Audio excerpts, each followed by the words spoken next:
जय श्री राम। जय श्री राम।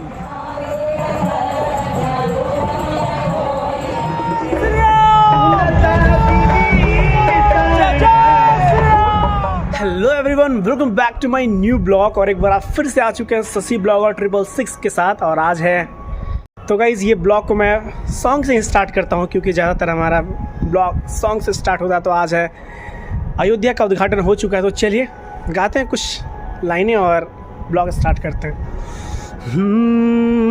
सुख मिले ऐसे अमृत को पीने में, सुख मिले, सुख मिले ऐसे अमृत को पीने में। श्री राम जानकी बैठे हैं मेरे सीने में। राम आएंगे तो अंगना सजाऊंगा, दीप जला कर दिवाली मैं मनाऊंगा। मेरे झोपड़ी के भाग आज खुल जाएंगे। राम आएंगे, राम आएंगे, आएंगे राम आएंगे। तो चलिए इसी सॉन्ग के साथ मैं ब्लॉग स्टार्ट करता हूँ।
समझ लो मिसाल देखिए के आगे सापर भाई चलो है जागे मान कछु कपि के अधिकारी प्रभु प्रताप जो पाल भाई पर चढ़ लंका